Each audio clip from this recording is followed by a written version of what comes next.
Good evening, folks, and welcome back to another episode of South of the Cheddar Curtain.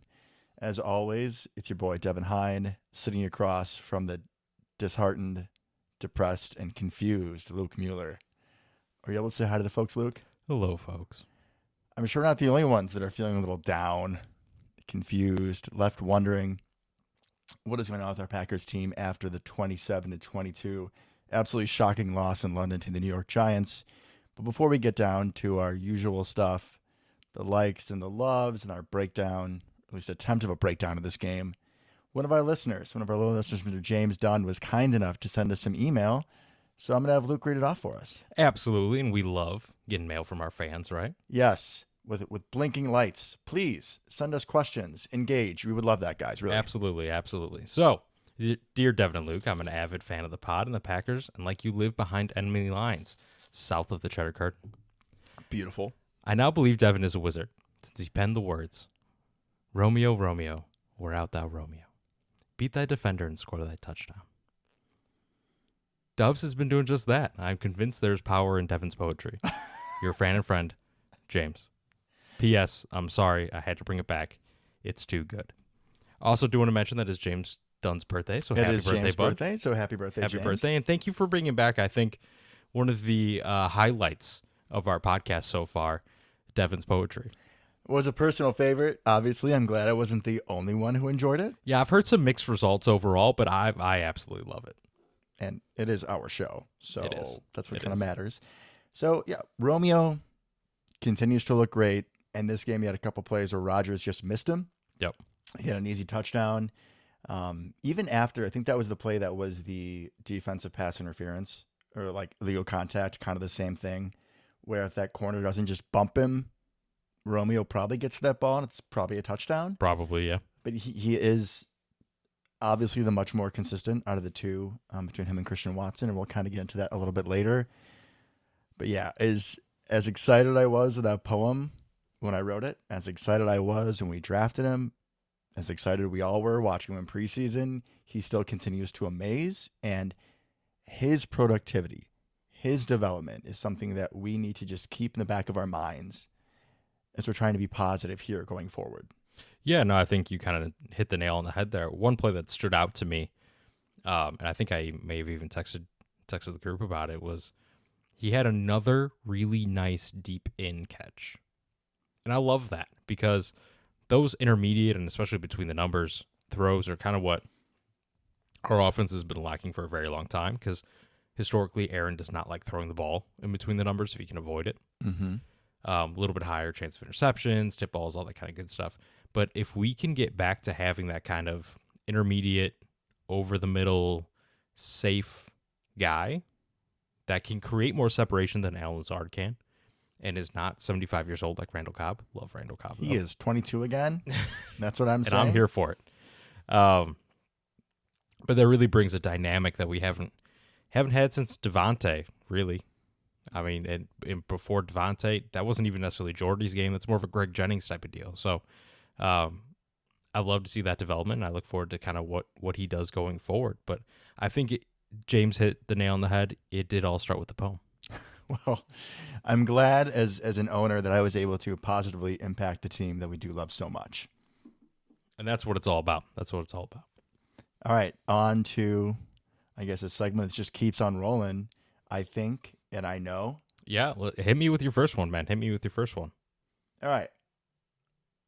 I think we need to be making some changes in the wide receiver room in a few different spots. Okay, I'm listening.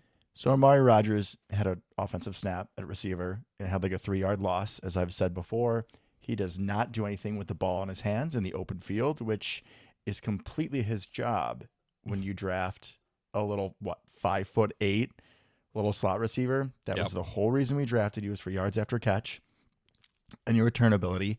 And while you did show, some improvement this season, at least in the punt return, you have lost your job of kick returning to Christian Watson. And then he fumbled again in this game, and by the end, it was Keyshawn Nixon out there fielding punts. Yeah, no, that was kind of something I found really interesting, was how he already has lost the return jobs. And LaFleur even brought it up, I believe, in kind of a post-game presser situation, that like Amari's got to You got to make sure he holds on to the ball. Going back to last year, that's been a weakness of his, and kind of the last spot I thought he would get taken over this fast was probably kick returner. Yeah. Punt returner felt like we had some other options, but kick returner was interesting, especially with Christian Watson. Kind of love that, kind of hate it. Haven't really decided yet. But it's another way to get that man the ball. So I do enjoy giving him more opportunity to use that athleticism. But yeah, Amari just ain't it. None of it. He's none of it right now, and he's not even being used in the Randall Cobb role. He's not being used in the Swerve and Irvin role. He does not have a home on this team. He's a waste of a player when he's out in the field on offense. And I'm happy that you mentioned Christian Watson, because I kind of wanted to hit that too with just talking about the receiver room. You know, Romeo has looked great, and we're excited for his development, but we were also excited for Christian Watson's development. And I didn't realize this until I was rewatching the game today. Just a little side note, I was on call for work on Sunday, so I got to watch up into the 2-minute warning before halftime, and I went to work feeling really great. And it sounds like that me missing the second half was a blessing. It absolutely was. Absolutely was. It was terrible. So I didn't realize that Christian Watson went out with a hamstring again, and he's already been inactive for at least a handful of games this season with that hamstring. He was in and out of training camp all summer with the hamstring issue. So I'm not going to sit here and say that he's going to be a bust or he's never going to get over it, but we need more production and are counting on him. Mm-hmm. Panthers just hired or fired Matt Rule. You know, a lot of teams are going to be making calls. I think we could call for DJ Moore. Doubt it happens. No chance. Absolutely 0% chance. Think it's worth a try. And also, I think that we should trade Amari for, like, if you get a 7th round pick for Amari Rodgers, that's a win. That's how bad he is. Trade him so you're not just, you know, cutting him. Right. So we free up the roster spot, and then either bring up and keep Winfrey, who Rodgers trusts, or the rookie out of Montana, or I guess he went to Nebraska eventually. Nebraska. Samori Toure. Looks to be a burner. Looks good in the preseason. I mean, just see what he's got. Because I know what Amari Rodgers is, and he's nothing. So let me see somebody else and what they can do. I kind of think it almost doesn't matter at this point, because realistically, Samari Toure is not going to see the field. If we get down to the point of having to use either him or Winfrey, I expect we just more tight ends, more pony, less wide receivers. I think who we have out there that you see play in, play out is probably going to be who we see on the field. And that even replacing Amari, you're only replacing a couple snaps, realistically, of offensive play each week, if that, right? So honestly, I just don't really care. I think I was also kind of pointing to the need to get rid of Amari and add somebody, because now Christian Watson's health is becoming a legitimate concern. Yeah. And we don't know when Sammy Watkins is going to be back, and he was inconsistent. So if it's really only Cobb, Doubs, and Lazard. Yeah, there's not a ton there. I get that. There's not. And we like to rotate, so guys are fresh. I mean, I love those three, but you need at least another. We'll see. I think it'll be interesting to kind of see, when does Watkins come back? He's not going to be out the entire year, No. right? Because it's soft tissue stuff like it always is with him. So he'll come back at some point. I'm sure he'll be designated to return, and that kind of helps bolster the depth, quote unquote, right? When everybody's hurt, it does really qualify as depth if Sammy Watkins is one of the options. Yeah. He'll be out there for 3 plays and get hurt again. But he looked pretty decent in kind of the run we saw of him. So I expect we'll hang tight. That's the Packer way of doing things. You're up. Oh, that's right. It is my turn. Okay. So I think. And this, so Devin is going to take kind of a serious approach to these, I think, in 9-0s this week, and I am not.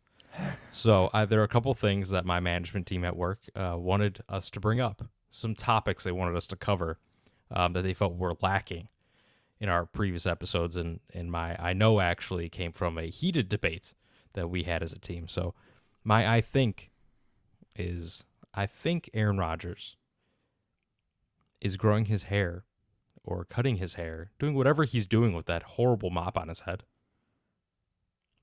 to be a member of Peaky Blinders for Halloween. Oh, I called that right away when I saw the haircut.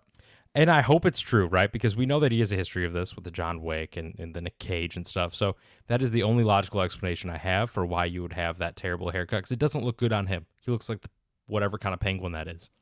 And he isn't at this point, playing his best ball, and I don't think he's deserving of the haircut. I mean, when I think of the Peaky Blinders, granted, I mean, they are kind of alcoholic messes, but like when it Correct. comes to business and when it comes to dealing with adversity, Ooh. they'll hit you right back in the face. Ooh, I like it. That's what they do.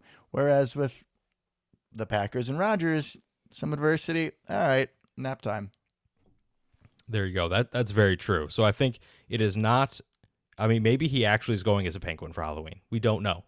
Could be, right? It's an option. It would be pretty perfect. Packers, Green Bay, Cold, Penguin. Penguins. Works. That's pretty solid, honestly. He's I getting like a little that. slow in his old He age. just kind of waddles around, right? That's what it feels like. It's kind of waddling on the last play of the game there. Oh man, that dude got he was, crushed. He was on that waddling play. for his life. Yeah. Yeah, that was a rough one, man. There That was a rough there were one. a few lions coming for him, metaphorically. Yes. So I think that Peaky Blinders. I hope so. Anyways, we'll find out in a couple weeks. I love that show so much. You If know, you guys haven't watched it, highly recommend it. Definitely not with your kids though. I have not seen it. Really? No, Oh, I it's watched a couple wonderful. clips just kind of get the feeling for it before I started talking about it. But It's a great show. Yeah. I've heard, and they dress great in that. Mhm. Very good style. Just the whole show is really well done.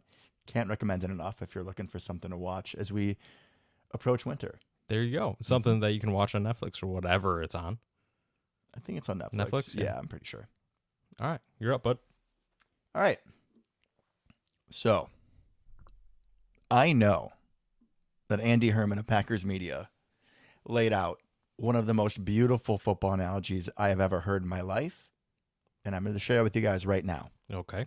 When talking about the defense, and let's pause for a second and think about this defense that we have 6 or 7 first-round picks, that we have Devondre Campbell and Razul, who are both high-money free agent signings.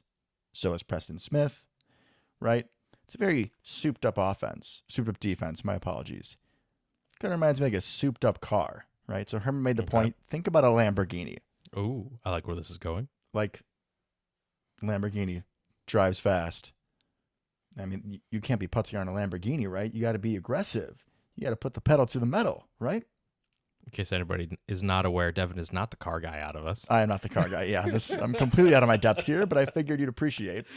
So imagine the Packers defense is a Lamborghini, as it should be. It is talent-wise absolutely stacked, It was expensive. like a Lamborghini. Yes. Imagine you have a Lamborghini, but you can only drive 25 miles an hour. And I'm talking on the highway, folks. And that is what this defense looks like when we are sitting back in cover 4, 10 yards off the line of scrimmage, and then you see guys ripping right past you with Honda Civics. What was left of Wink Martindale's defense, especially in the second half with all those injuries, was a Honda Civic going 70. Just guys just playing their asses off, being aggressive. And look, right? It doesn't matter if you have a Lamborghini if you cannot get on the highway and put your pedal to the metal. And as Tom Cruise would say, have a need for speed. I like it. I like it. So you're saying we're the Lamborghini in the right lane with the blinkers on, doing 25 miles an hour. If we even have blinkers at this point. I don't know what is wrong with this car, but That's fair. there is a lot. We need to go out, get on the Autobahn where we can do like 150 and fly legally. It would be nice. We have the tools in this car to do that. But for whatever reason, we're just like, nah, I'm just going to go like 25 and see what happens. Got to be conservative. Make sure you don't crash. I can't even respond to that with something witty. I'm just disgusted with this defense. We'll get into it more, but that's I know. Good Okay. job, Andy Herman. I like that. So the second thing that I'm supposed to talk about, right, is we had a conversation in one of our manager meetings about quarterbacks. Mm-hmm. Specifically, who would you take, Aaron Rodgers or Peyton Manning? Now, it was left purposely relatively vague, so I'm going to go totalities of skill and career. Okay. Okay. Now, are we talking about taking them as your quarterback or like a forehead model, or what are we looking for here?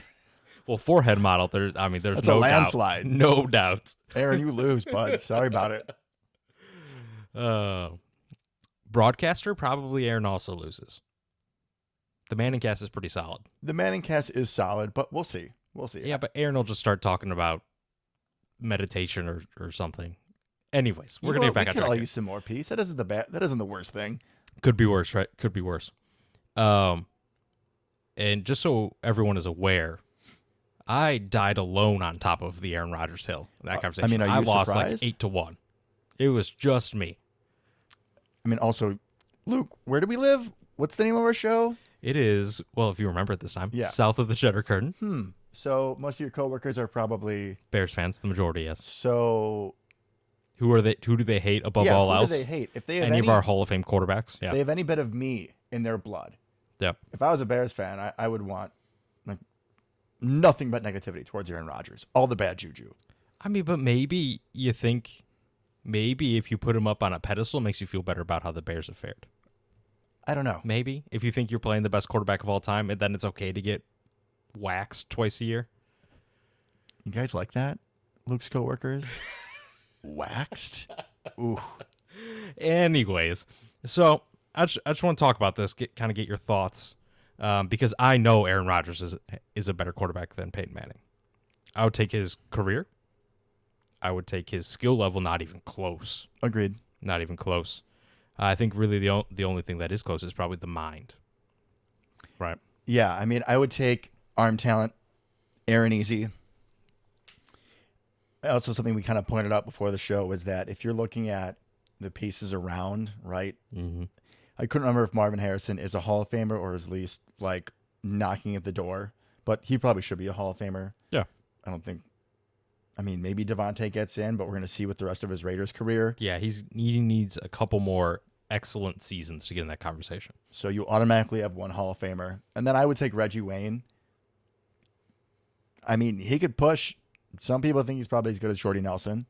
Yeah, yeah, So that's a really good number 2. correct. Dallas Clark, who was better than any Packers tight end we've had. And you had him for, 8-10 years?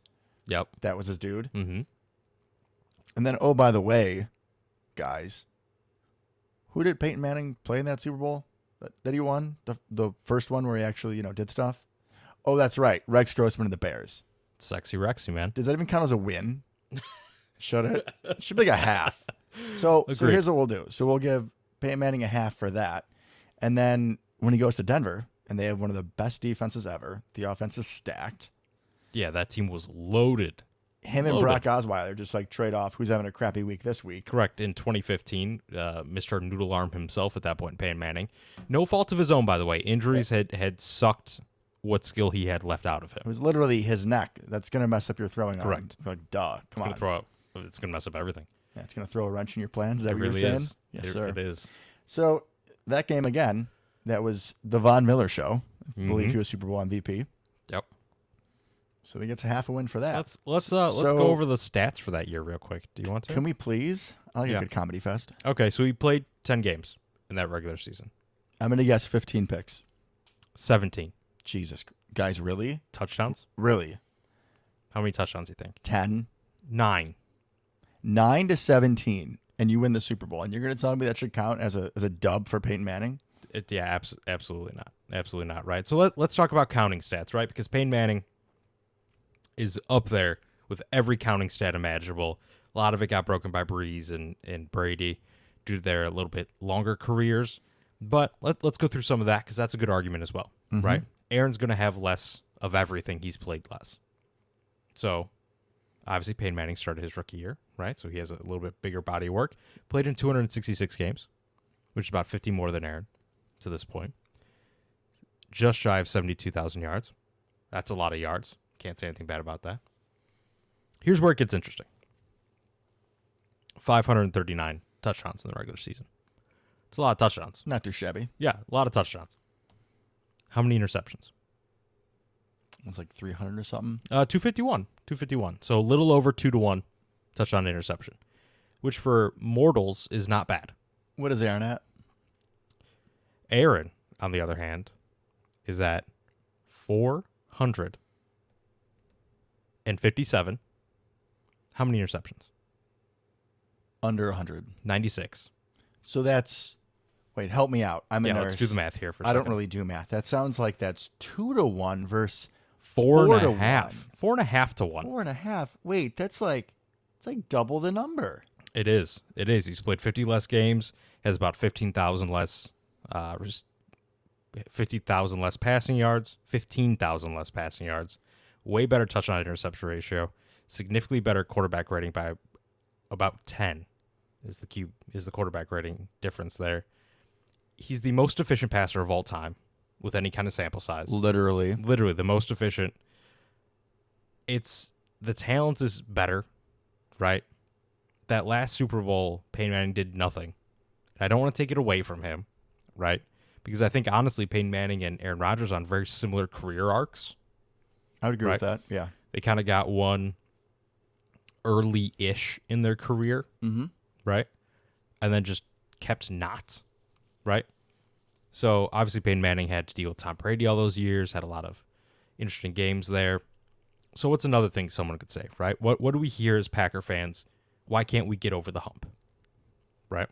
Something we get all the time. I mean, we hear that Aaron does shit the bed in the playoffs, and there are some games where he doesn't look as great. You know, he throws a pick or two. be fair. Maybe. To be fair, Misses right? some throws. Yeah. Do we not remember those a couple times when the Colts went up to New England and Manning would throw like 4 or 5 picks and they would still barely lose because those Colts defenses were also pretty legit? Oh, yeah. There's another thing. They usually have pretty good defenses. Dwight Freeney, Robert Mathis, Bob Sanders. Yeah. How about most of Rodgers' playoff defenses? Oh, absolutely Except for terrible. last year. But Absolutely yeah, terrible. the doctor, Tron McMillan, Luke's coworkers. Do you guys know who they are? Oh, you don't? I wonder why. Exactly. Dude's probably bagging groceries at this point. I hope he's doing well. So in his 21 games, Aaron Rodgers we're talking about, 21 postseason games. Just shy of 6,000 yards, 45 touchdowns to 13 interceptions. Pretty damn good. I would Right. take that. Quarterback rating of 100. Peyton Manning, on the other hand, not so much. Not so much, guys. So 27 games, a little over 7,000 yards, 40 touchdowns, 25 interceptions. So it's a 3-to-1 ratio for one and a less than 2-to-1 for the other. Correct. Quarterback rating of 87, 13 points lower. So he gets worse in the playoffs significantly. Yeah. Significantly worse and got carried by a lot of those defenses or just straight out got pushed out of the playoffs. Right? Something we're used to. But if you go back to earlier in Aaron's career, especially, all of the times we played Arizona in the playoffs, for instance. Or the Giants or Yep. the Niners both times. I mean, the offense is putting up points. Granted, we've talked about some uncharacteristic fumbles, which are not on Aaron. Correct. And the defense giving up, God, I think we've given up over 30 points like 8 times in the playoffs. Yes, we consistently give up a ton in the playoffs. Also, something we could point out, how many times was Peyton Manning one and done in the playoffs? Just played one game, didn't win anything. I'll say 5. 9. Ooh. Aaron Rodgers? 4. Spot on. 4. Beautiful. All Yeah. right. 4 times versus 9 that the legendary Peyton Manning could not win a single game in the playoffs. And those Colts teams are always very high seeds. Always. So that means that they're probably losing the wild card round. Yeah. I think it's no contest personally. Not saying anything bad about Peyton. He's one of the greats. He is, Right. but he One of the does greats. not. He He does is not. not close to Rodgers. I think a lot of what's happening with Aaron at this point is he's kind of going off the deep end slightly in recent times. We're gonna get in there. Yeah. right? You know, he's not everybody's cup of tea at this point. Off the field. Oh, off the field for sure. Yeah. I mean, the hate, the shit talk can be really inflamed Yep. from some of the stuff he says off the field. Correct. I mean, even last season on our show, we had to hold him accountable for some of the things that he said. I'm not going to sit here and say that he's a perfect human being. No, absolutely not. I'm not going to sit here and say that my opinion of him is as high as it was maybe 2 or 3 years ago. Agreed. But what I will say is that if you are asking me, who do I want for my franchise quarterback? There's not somebody else that I'm going to say. No. And I'm sure not taking forehead over that guy. No, I want the greatest thrower of the football, Aaron Rodgers. Now, this has been a wonderful intro between James's question, and I like that we can kind of shit talk to your coworkers through the podcast. Yeah. It's beautiful. I'll find out tomorrow if I like it as well. But yeah, you're gonna have a rough day. It's gonna be my fault. I should come in and say hi sometime. There you go. But there is a little bit of unpleasant business that we need to talk about. It's kind of the whole point of the show. Do we have to? I mean, we could try to do things that we liked, like 3 minutes maybe. Yeah. There were a couple. I mean, the first half was good. Yeah, first half looked good. A lot of short throws. Do you want to do offense first, right? I think we should just do it by halves. Okay, that's an interesting thing. Interesting idea. So, yeah, first half offense looked great, right? We were kind of clicking on all cylinders. I think we went, like field goal, touchdown, field goal. We looked good, man. We had like 150 yards passing going into halftime. Offense was clicking, good mix of run and pass, a lot of quick passes, some intermediates. I think we got it to Watson on a sweep, just like Yeah, doing LaFleur stuff. It looked looking like good. it was supposed to. Mm-hmm. It looked like what we want this offense to look like. Lazard had a few nice catches. Big Bob, or not Big Bob, I'm sorry. Big Dog had a touchdown. Man. And let's talk about that touchdown for a second. Beautiful. Fantastic play design. Okay, let's be real. That's just another classic Mercedes Lewis play. We're in the red zone, towards the goal line. He's in as a glorified blocker, and we use him so much like it, so it's perfect. Teams forget. You just gotta like numb him to sleep. You can only play it. You can only do it so often because he's such a good blocker. And then, oh wow, I got by Mercedes Lewis. Why is that? Oh, he just scored a touchdown. Whoops, my bad. And loved the fakes on that, right? We had a fake action to the right, fake action to the left, fake action to the right, and then come back, lollipop throw to wide open Big Dog. That's the kind of creativity that we wanted to see and we expected a lot more of this year, I think. I would agree with that. And even in the first half, it's not like we saw that kind of creativity every play, but there was more going on, right? A lot of motion, a lot of moving pieces, like we always talk about. Yep. Love to see it. Get the defense just a little off balance. And try to get people open. We don't have the horses right now, like we saw in the second half, to just like, oh, we're better than you, we're just going to win. This isn't 2011. You know what we didn't see in the first half? What did we not see in the first half? Hero ball. Oh, well, weird. Yeah, it's like you shouldn't throw when the person's bracketed. That's Unless weird. it's Calvin Johnson, which there's only one of him. And even him, he wouldn't get every single one of those. Not every single one of them. Matthew Stafford tried, though. He did. Defense in the first half, also pretty good. I mean, we did kind of let up, I think, that field goal towards the end, but most of it, playing aggressive. Guys were tackling well. We did a really good job, I would say, in most of the game, but especially in the first half, of containing Saquon on traditional runs. Yep, I would agree, because he really, right, if you look at it, he had 13 carries for 70 yards and a touchdown, but he had the 40-yard run, which inflates it. The Wildcat. Which was out of the Wildcat. And so was a touchdown, wasn't it? It was. If you take that away, you have 12 for 30. Will you take that all day? I will take that all day. Easy peasy. You can't always just say, like, oh, let's take away all the good plays, and then he sucks. Like, I get that. However, that was the first time they ran Wildcat against us. I'm sure we did not expect it to the degree they used it. We should have, because they ran it against the Bears and was successful. I think we probably didn't. I agree with you. But I think we probably didn't expect it because Daniel Jones, and from all accounts, listening to people talk about it afterwards, this is 100% true. Daniel Jones looked healthier than we thought. Oh, he did not have an ankle problem whatsoever. No. So at that point, you're thinking, this dude's running around. Why would they run out Wildcat? There's no reason to. But they did, and it worked effectively. We really had a hard time filling lanes and stuff in the run that way. And we never really figured it out. They just kind of didn't do it all that much anymore.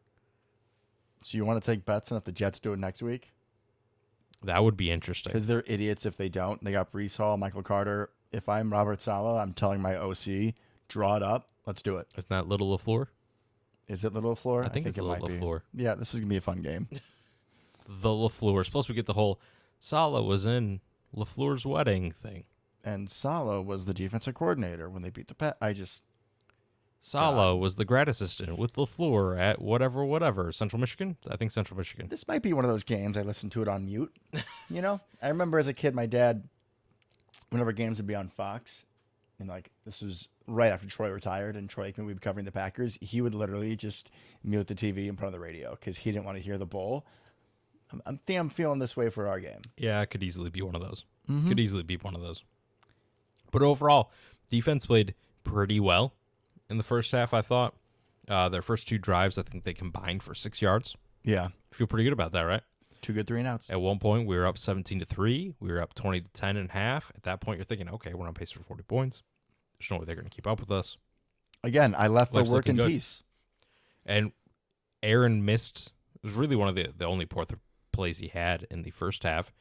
He missed Cobb in the slot go route towards the end of the first half. And, we connect on that. That's a whole different game, right? Agreed. Now all of a sudden it's 24-10, 2 full touchdowns. I mean, things could go very differently from there on out, but it's not what happened. And that was the only throw he missed in the first half, but he not only missed some throws in the second half, but also just like poor reads. Like I kind of mentioned earlier, talking about bracketing receivers. He didn't throw any picks on this day. He probably should have in one of those third quarter drives. He was actually trying to hit a deep crosser to, I want to say it was Romeo. It was Romeo. And the corner was in decent coverage, but the safety was right behind him. I think it was McKinney. And it literally went right in McKinney's lap. I'm amazed he didn't pick it. Rodgers, what are you doing? You're talking about that deep cross, right? Yeah. So I actually, right before we came on, read something interesting about that play. So did you read the article that talked to LaFleur about some of the concepts and stuff like that? I didn't read the article, but I did listen to his 30-something minute, really in-depth on X's and O's, basically just trying to defend their coaching staff from all the flack. So that's apparently called strike. It's a strike concept, and that's one of the plays that Aaron Rodgers did not like in the offense, and it took a while for Aaron to get to it. And what they explained in the article is Aaron didn't like it because his back's to the defense the entire play. Ryan Tannehill apparently ran it just fine in Tennessee. They referenced him. And so at the end of the day, if Ryan Tannehill can do it, Aaron Rodgers can do it. So you have your back to the play. It's a play-action play. You have your back to the defense the entire play. You hit your back foot. You throw. It's like a one-read throw. That's it. It's kind of a blind throw. One read. So maybe it isn't even a read. It's just a chuck and pray? It's basically just chuck and pray, and it wasn't to Romeo. The interesting part about that play, and I saw some kind of screen grabs of it, is it was supposed to go to Watson on kind of a shallower post. And Watson looked like he kind of had his jersey tugged a little bit. There may have been some defensive holding, but he wasn't out of his break by the time Rodgers hit his back foot. So he was still blanketed in coverage. That's where the ball's supposed to go on that play. So he held it a beat, didn't throw to Watson because he wasn't open. He wasn't out of his break, and then heaved it to Romeo. So I think I don't want to take away from the problem that throw was, because you put a more accurate throw. I think Romeo catches that. Right? Maybe. The safety was there, Maybe. but if you lead him flatter, you're running away from the safety. I would agree with that. Instead of going deeper towards the pylon, if you lead him straight across the field, you could probably complete that and not get your head taken off. But I think it leads to showing kind of some of the how out of sync we are at times. And that may be leading to some of the problems we're seeing. I don't want to dissolve Aaron of blame because he has plenty, especially for this game. But things just aren't clicking all the time. No, they're definitely not. Guys are not sure of their assignments. I'm kind of jumping to the defense with that for a second. In LaFleur's, like I said, 30-something, very X's and O's press conference. Because right after the game, he was asked about like what's going on defense, and he's like, you know what? I didn't have time to check. I didn't have time to watch the film. Let me get back to you. And I think it was Adam Silverstein during this 30-minute press conference was like, hey, so it's been a couple of days now. So what's going on? Props to that man for being on top of it. Love it.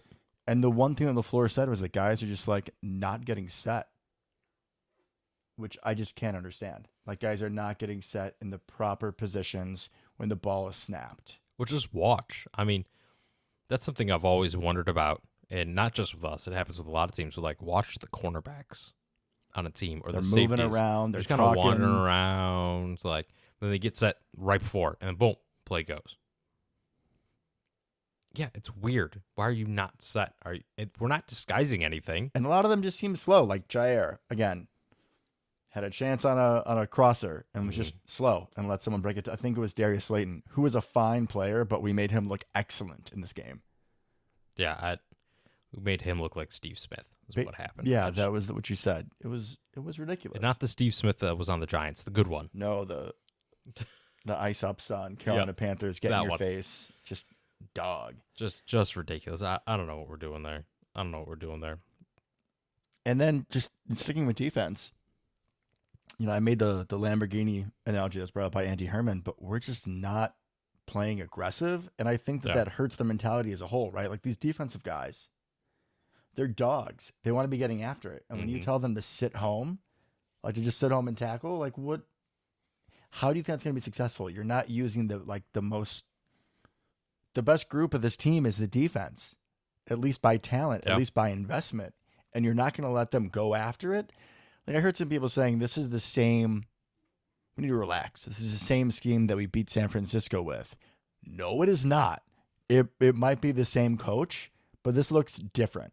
I think in San Francisco, we were letting our guys play way more physical, go up and challenge the receivers. What's the point in having 3 amazing corners if you don't let them challenge the receivers? Who are all physical, right? So this is the part that kind of gets interesting to me is that a lot of people want us to play press man, right? Which I get. However, we don't have to. Joe Barry is not a press man defensive coordinator. He doesn't need to be. He probably needs to be a press defensive coordinator. You can go press zone. Yeah. Have you heard of the Seahawks Legion Boom? I was just going to say Richard that. Sherman, we forget? Richard Sherman did not play man ever. That was pretty much just cover 3 all day long, but you pressed. Yeah, you can go cover 3. You can go cover 3 cloud. You can go cover 2. And I know people are like, what are they talking about? So cover 4 is where you have 4 guys just dividing like the way deep half of the field. Right. So that's we will not be beat deep play. And then you have 1 guy underneath in the middle, and that's it. Yeah. Whereas instead you could have, 2 guys deep and like 3 guys across the middle or a combination of that. Like it's not, if we play man, it's the only way that we can be aggressive and not be 15 yards off the line when you have Jair Alexander. And I don't know if we will play a weaker group of wide receivers. This Giants team has some young pieces at receiver, but even before 3 of their top 4 guys were out, I was not scared of this receiving core. And then you have guys like, I think David Sills. Yeah, he started. Some other guy, their 3rd receiver. Never heard of him before in my life. Like, guys, are you kidding me? I don't even know his name. There's no point in finding it because he'll never do anything again. But like, between the non-aggression and then as much as I love Quay Walker, I think teams are targeting him in the passing game now. Because if he is in man, like he was stride for side with Saquon Barkley. I think we need to point that out for sure. Is that's incredible. He's a physical freak, and on some of these busted coverages in the back end, he may not be the one initiating the tackle, but he's there to clean it up. He's getting there. This man plays with heart. He does. But when he's in zone coverage, he's not there yet. On a few of these crossers, he just doesn't have the sense. Like, I don't know if he just doesn't see the guy coming and realize that he needs to back up. And Campbell is guilty of this on one play too, where they're just not getting deep enough. And then these crossers can go right by them. Like, Brody, that's your job. And that's the super frustrating part, right? Is that it's crossers almost nonstop. It's playing soft, letting them nickel and dime us to death, which makes no sense given our talent. And it's the crossers. Because I saw a thing where they just showed like every crosser the Giants did against us, and they all look identical. Got someone clearing out the let's say the left side, right? And the crosser coming from right to left. And the corner's bailed out to cover the deep post. And there's the crosser coming right in behind him. There's no one there. There's nobody there. It's unreal. Because you have somebody in the flat, but they're 20 yards away. Dable literally said post-game, and I don't know if he was talking about runs or passes, but he did say that they kept running some of the exact same damn plays, and we didn't adjust. We did nothing. No. Now, I do want to just stop for a second because Dable did have a hell of a game plan. And Daniel Jones Good coach. Played like one tough mother effer. He did play well. He did. He did play well. But still, given what quote-unquote pieces he had around him and the fact that for the most part we contained Saquon in the running game, it's unexcusable. I mean, our defense would make sense if we were winning every game by 40 to sit back like that, maybe. But even then, I don't know. I struggle. I don't quite understand what we're thinking. Agreed. For me, it's just the lack of aggression, the lack of putting your pieces in places that they can make plays, right? So Yes, Devin. can I Devin's add raising one his hand thing? for anybody that can't see. Just Yes, another go thing ahead. I wanted to just kind of add on that, talking about, confusion in defense.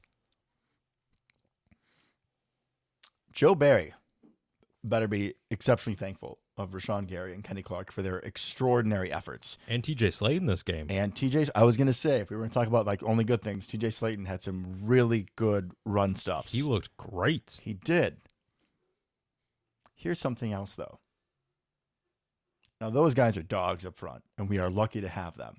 But it doesn't matter how good your pass rush is if you're all of your defensive backs are playing 10 yards off the line of scrimmage. Right, because the dude can just, check down, Hike, boom, or boom. boom.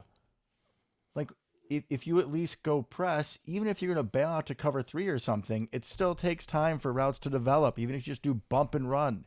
It takes time. You disrupt the timing. The quarterback has to hold for an extra beat. Gary gets home. How many more sacks would Rashawn Gary have if we played a little more aggressive in the secondary? Yeah.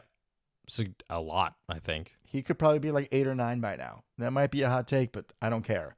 Also feel bad for him that his 11-yard sack, the first play of the second half, which was, my God, I mean, after that play, you have to be feeling good. And then it's a hold, and I think it was Razul on that play. Yeah, he had 2 holdings and then the personal foul. I know Savage had a hold as well. And with Savage's hold again, I think it might have been he was covering Slayton, but I do not think that Slayton's a better athlete than Savage. No, Just don't hold. Savage being lazy and out of position, kind of make the play. Trust your athleticism. Trust your instincts. Yeah, let him cut and then go chase him. What did you think of the Razul call? The personal foul. Did you think it was completely fair? Maybe a little questionable. I'm not surprised. Honestly, I'm not surprised it was called. I think it was relatively fair. Okay. I thought it was a little weak. I should have gone back again and really listened to when the whistle blew. Like, because when, sorry guys, it's me. I always have to have, some sort of snafu verbally. But I'm not sure, because we've seen Razul do that to guys. That's kind of part of his tackling for him. And I don't exactly remember how early the whistle blew, but part of me thought that there's been a lot of questionable calls lately when it comes to physicality with some of the roughing the passer this stuff. Looking at you, Tom Brady. People being flagged for sacking the quarterback just doesn't quite make any sense to me. I think a lot of it's going to be over correction after the Tua situation. Oh, yeah, for sure. But again, that wasn't a great play, but there was a lot of not great plays. It wasn't like the Silver Fox missed a field goal at the end. It wasn't one play. No, and by the way, I'm going to take this opportunity quick while I remember to bring up the Silver Fox, because that end of first half field goal was beautiful. We had no timeouts. We had to rush onto the field, get set. Years past that, we end up with some sort of formation penalty, false start. We don't get the kickoff. We miss, bad hold because everybody's rushed. That looked like, honest to God, NFL caliber, probably top half NFL caliber special teams play. Thank you for Bisaccia for having, out of the 3 groups of this team, for having the one that has disappointed me the least. Thank you. I mean, that looked good. That looked exactly like it's supposed to and makes me feel good about potential pressure situations coming down the pipeline, right? Because we're going to face other times we're going to need to get a field goal team on quickly, right? And this makes me feel confident that we have that ability and that the Silver Fox is he looks like he's hitting everything with a wedge, Get ready for a golf analogy here, but he just... Taking notes. He doesn't have to... Yeah, please do. You're going to need him. It's just everything is just kind of like a little lollipop to him, He's not breaking out the big stick and trying to hit drives every time. He's got the pitching wedge. If it was me, he does. Yeah. For the listeners, Luke, tell the folks how lethal I am with a pitching wedge. Devin's terrible at everything golf related. Excuse me, Anyways, so I'm sorry. Didn't I beat you for 4 holes last time? It looks like he's just out there taking a leisurely stroll up there and just lets that leg swing and poof, there goes the ball. Never really goes above like halfway up the uprights, but doesn't need to. It works every time. Just nice and easy. Hits it down the middle. So good job. That was really good execution by the special teams. Made me very happy to see. Would have been really happy on that third quarter drive out of half when we drove all the way down there. And it was a 3rd and 8 on like the 40 something. It was going to make a 58-yard field goal. Would have been nice if a run is conservative, but run or screen or just don't get sacked for an 8-yard loss that kicks us out of field goal range. Yeah, literally anything. That would have been a nice, 3-point swing. Could have changed how things gone. Yeah, could have helped. But Could have again, helped significantly. ifs and buts, candies and nuts. You want to talk about the end of the game? The attempted Hail Mary? No, the drive where we had a chance. Because this is something we got to talk about. Okay, let's talk. Everything looks good up until the end. I think there was it on that drive that we had Lazard open deep and missed him, or was that one of the other fourth quarter drives? I think that may have been that drive. That drive specifically is when we went back to what was working. Weird. Crazy concept, right? Because a little recap, right before that drive, right? Giants keep scoring. We keep not doing anything. Then we get the ball, tie game, and what do? Hook it down like we got Uncle Rico 3 straight plays. Just hucking it down the field. I want to push back on that a little. I want to push back on Packer fans and saying that 3 straight passes was stupid. I'm going to pause because you do want to not be super predictable. So I'm okay with a pass on first down, and then I believe it was an RPO on second. Yeah. My issue is with the selection of the pass because we had not and have not been hitting deep throws all season. And I believe on one of those to Romeo, it was, again, bracketed coverage. So just not a good, high successful throw. While Packer fans were like, oh, well, if you run the ball there. And the floor pointed this out. I thought this was beautiful because he really kind of put the reporter in his place. The reporter's asking, in those 3 plays, if you run the ball, your defense more of a break. And the floor is like, there's still a thing called the play clock.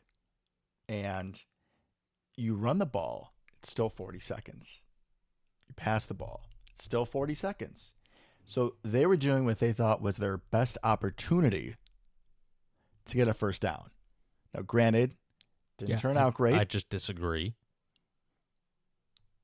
Because I believe that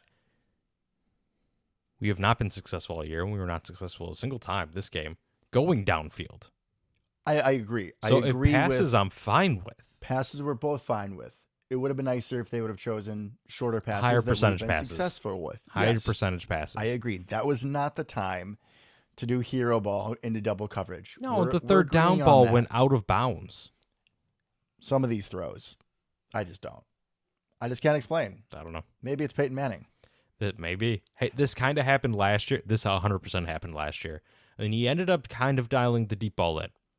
And that was with receivers he knew. So it's going to take some time. I get that. But throwing it out of bounds, not even giving your wide receiver an opportunity. Just, we need higher percentage plays in that scenario. I don't care if they're run or pass. I would love to see more pass game with the running backs. I don't care. But we have not been creative, and I feel like we're kind of a broken record at this point. We've not been very creative with them recently. And they just need the ball more. I don't care how we do it. How many games have we said that? And how many games have pretty much all the floor how many games have we played? 5? Like all 5? Yeah, I don't get it. I mean, there are some runs where AJ Dillon gets stuffed for 2 yards, and the next he runs over somebody and gets 10. Aaron Jones always has a pop. And now with Christian Watson being out too, that's one less playmaker. Why we are not just giving those horses all the run they can take is beyond me. I don't know. So combined 19 carries. Right. That's it. For a game we were winning all of. You would think that it should just be auto drive. Yeah. Once we got 2010, okay, second half, we're still going to pass, keep them honest. Yada, yada, yada. Do quick passing game. Cool. There's going to be a heavy dose of run game, right? You would think. Try to get through this thing. Their best defensive lineman was out. Yeah, Leonard Williams was One out. of their linebackers was out. They were losing guys in the secondary, which you're thinking go pass. But I mean, it still affects them in the running game. You're telling me that those, third and fourth string corners are going to be able to get off blocks from Allen Lazard or Romeo, who's becoming a pretty good run blocker. Or, by the way, Mercedes Lewis. Even Josiah lead blocking. I like that. We averaged 5 yards a carry. I saw a stat that, and we'll get to this when we get back to the last real drive we had.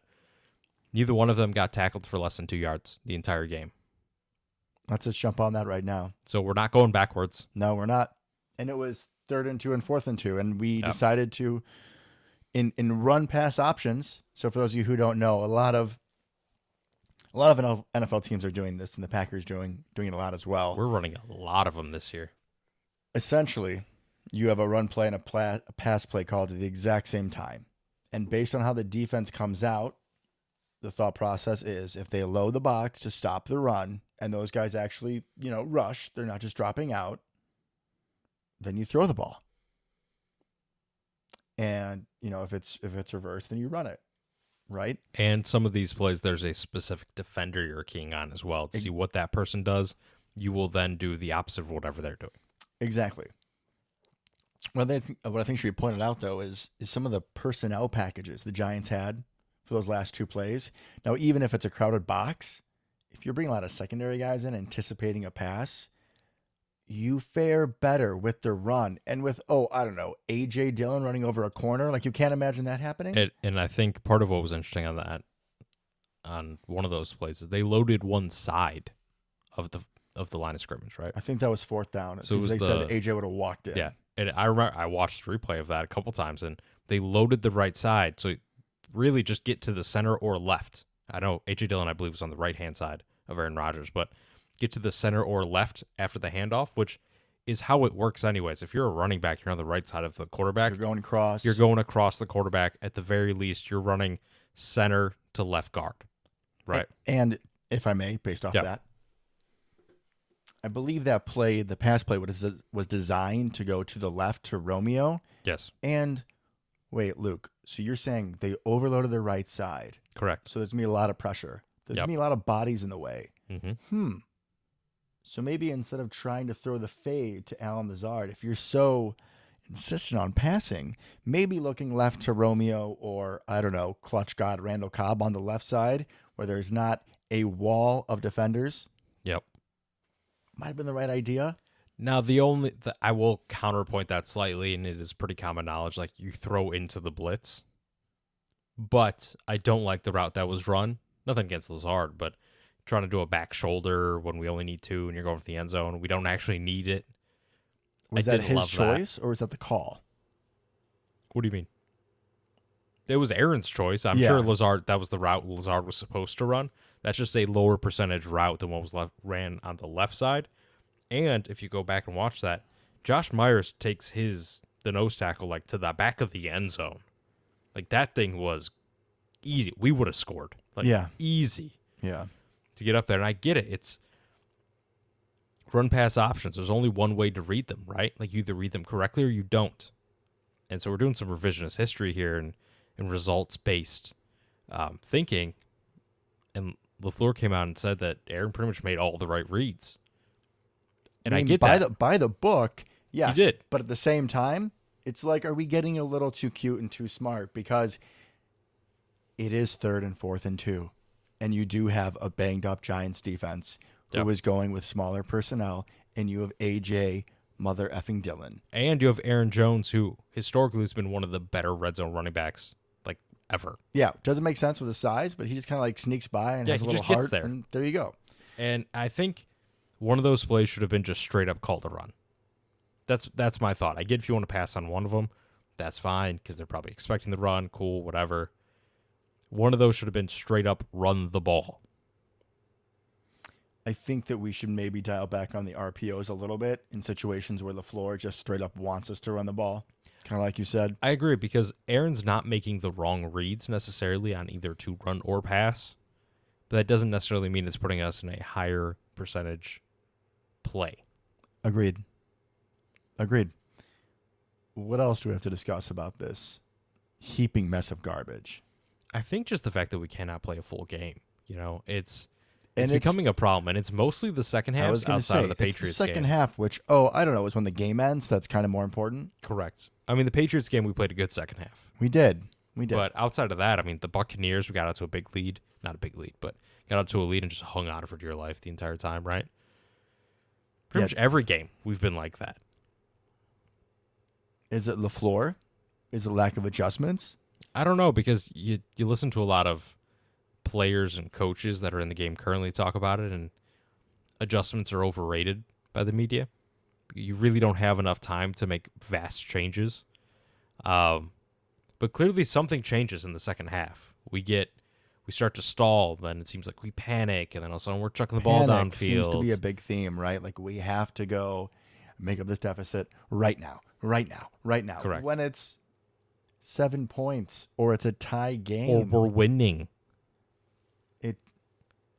Again, I'm speechless for this game.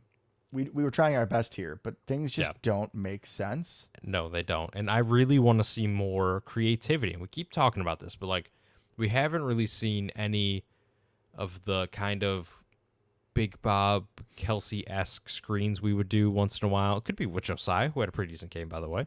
He's a lone bright Shout spot. out Josiah. But we don't do any of that kind of stuff. We haven't been. We haven't had Aaron Jones actually running routes. We haven't even had him on wheel routes really outside of the first game. I did see him out wide. But he doesn't really do anything. But yeah, or there was a timeout called and the play was changed. But we at least We thought don't do about anything overly interesting with that. We don't even have him kind of end up running the little toss, like the little kind of push pass sweep I call thing. it the volleyball. Yeah. We did that, right, in the second game against the Bears, and I don't think we've seen it since. And we scored a touchdown because Devin was the lead blocker. Correct. That was a thing of beauty. Who is the size of a fullback. So, like, that makes sense. Yeah, he is Mike Allstott reincarnated. I love it. But, like, where's any of this? What am I going to say, Luke? I don't know. I don't know what we're doing.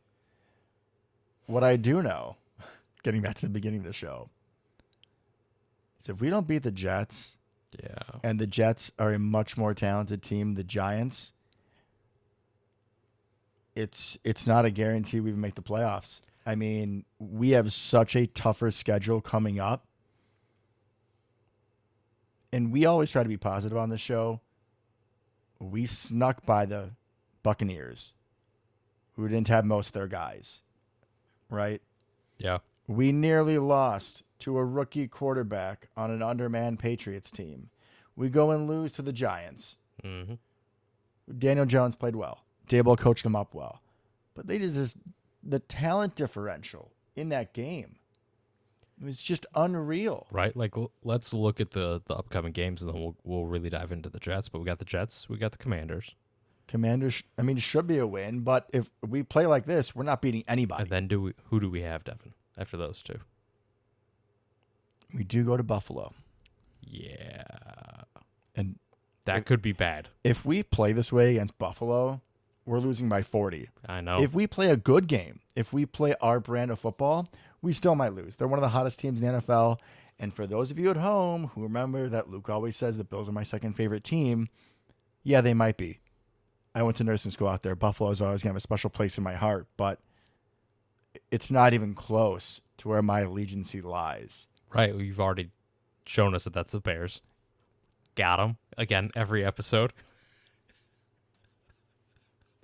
I remember when the Bills and the Packers were both in the respective championship games a couple years back.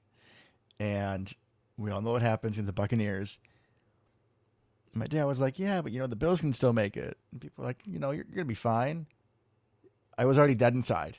I was already dead. And then the Chiefs just stabbed me again. Like, no, I'm rooting for the Packers, obviously.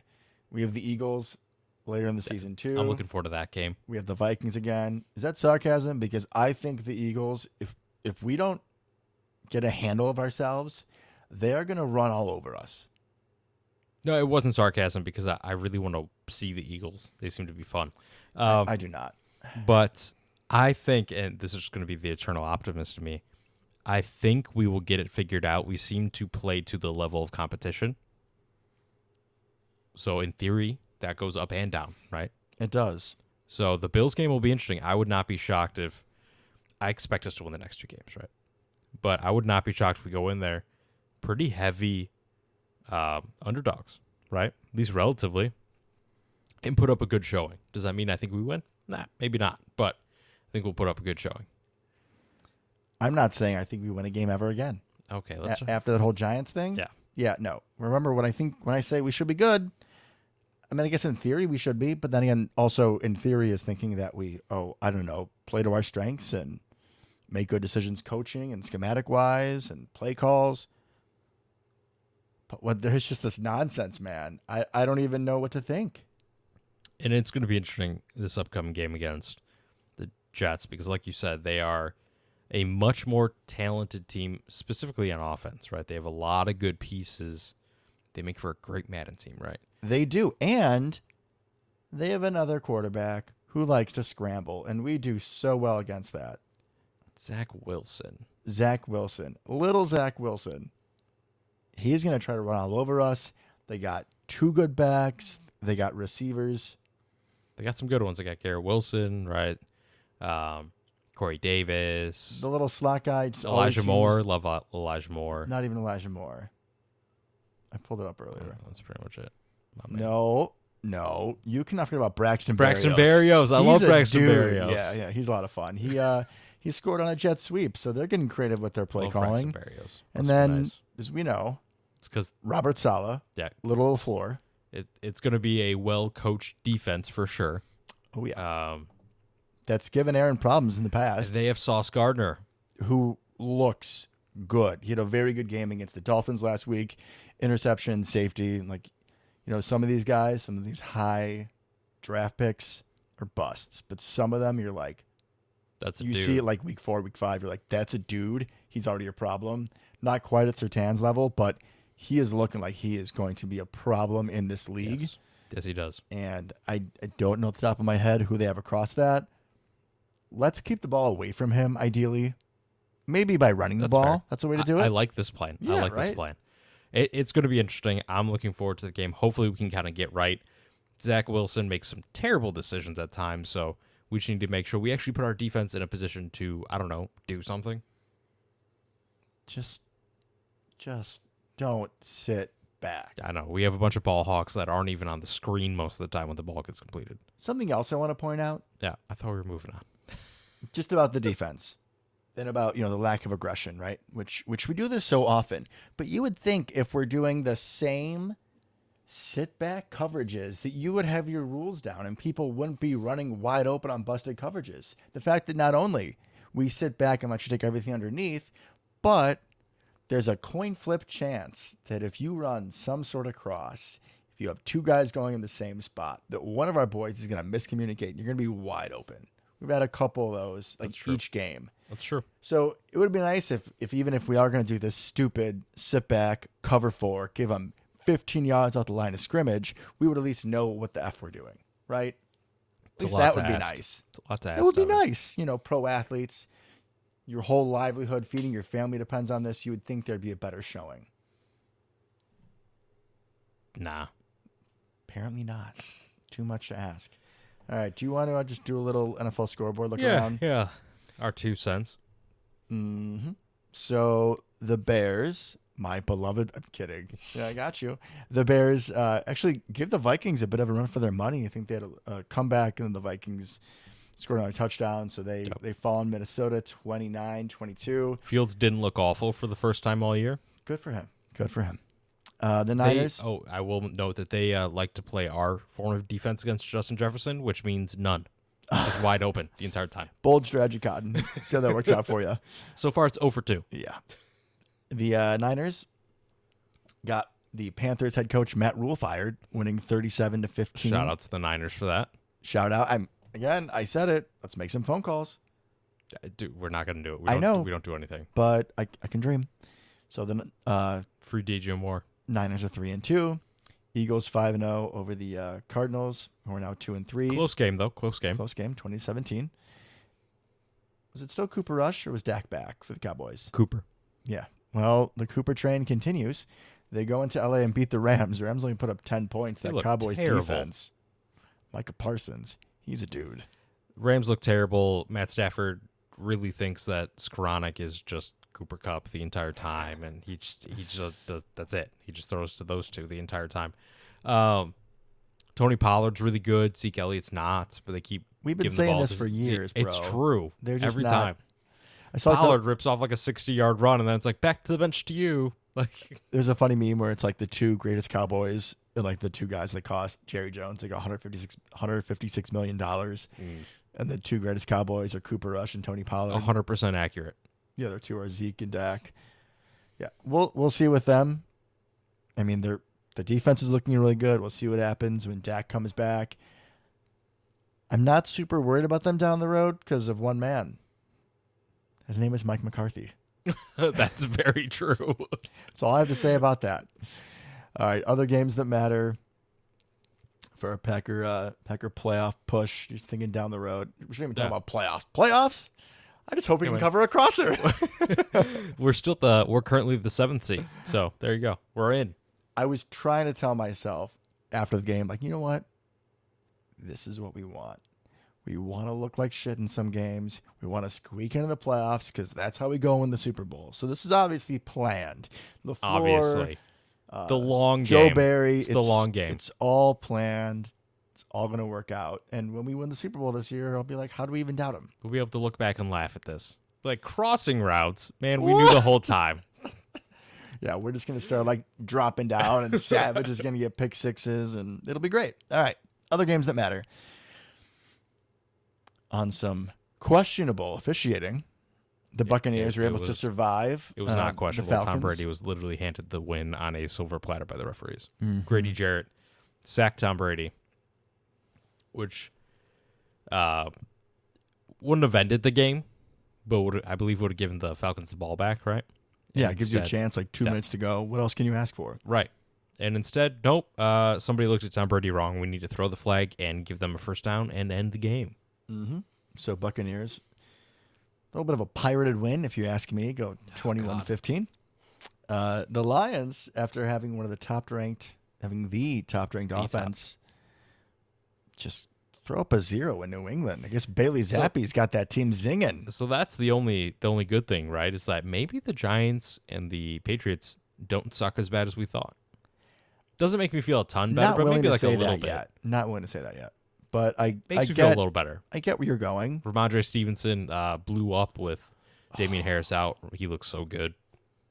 Claimed Ramondre Stevenson in a fantasy league, and I was ahead of the guy on the waiver wire. Mm-hmm. And then I played him this week. The dude who basically stole Ramondre Stevenson from me. And it was super close game back and forth, and Stevenson went off. And it just came down to the kickers.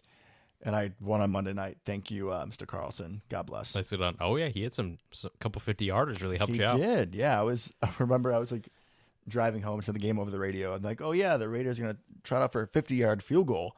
I was like, ooh.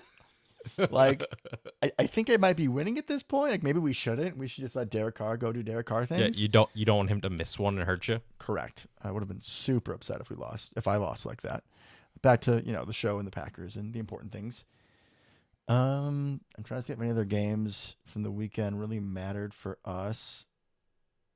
I think these are AFC teams who I'm not allowed to talk about, so I just won't do that. But can we quickly? Can we quickly? It's not just AFC teams. It's a specific former Packer that his name has been brought up a lot lately, Mr. Devontae Adams. Okay, yeah, we got to go there. So, shout out to the Raiders. At least in the first half, they jumped on the Chiefs on the Sunday night game. Monday night. And Josh Jacobs looked like a man amongst boys. Josh Jacobs apparently the week before set a new record for rushing yards for him in a game, and then did it again this week. So good for him being on track. The Raiders get the ball back, lay down a touchdown, field goal, maybe field goal. Field goal, I think. With minute and a half to go. And on a third down, they try to hit Devontae on like kind of that weird like fade from the slot. Mm-hmm. Makes that catch 9 out of 10 times. Had the feet in, just had a little bobble, so incomplete. And then on the fourth down, the game deciding play, him and Hunter Renfrow, receiver that we both love dearly for the Raiders, little guy to Clemson, who the moment he was drafted looked like he was 45. But hey, the man does wonders.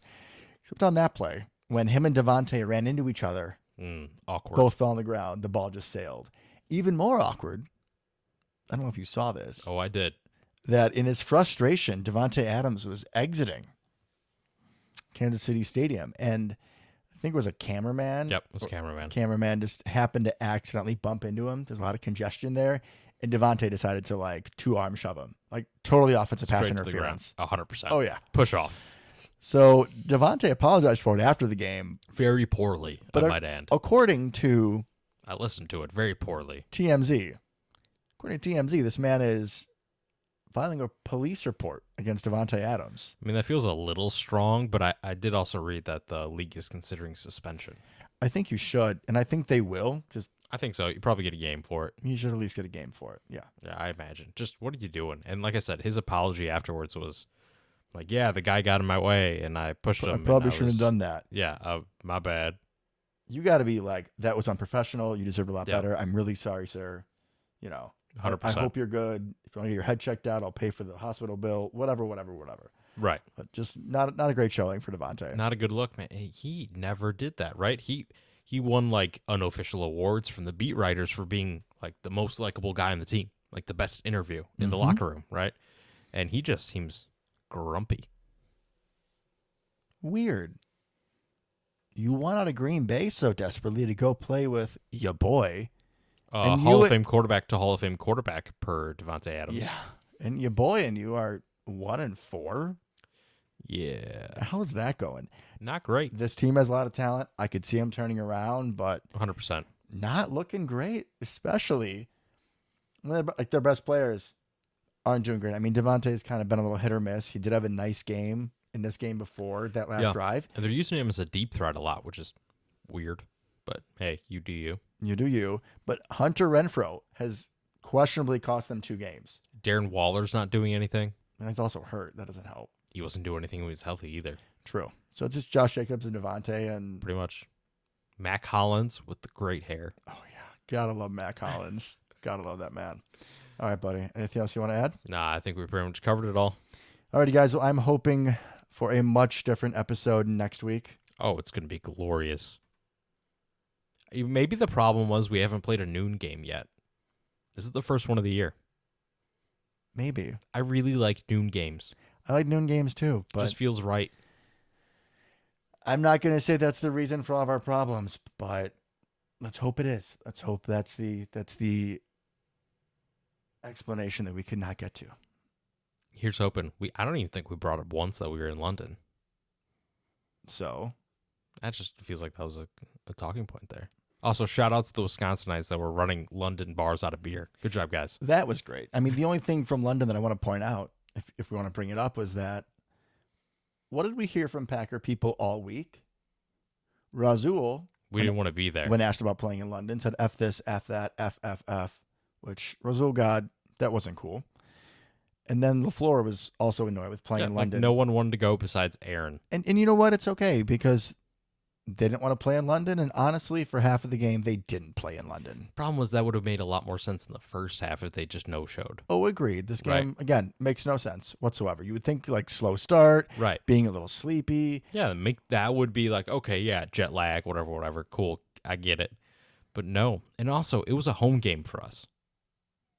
And not just like, oh, they put Green Bay on the field. Like, You heard "Go Pack Go" chants All the you time. Heard the stadium music. it was Which- vast majority Packer fans. I think was really well done by the NFL. I agree.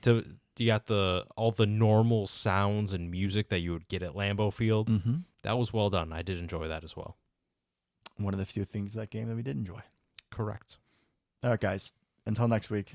Go Pack Go. Go Pack Go.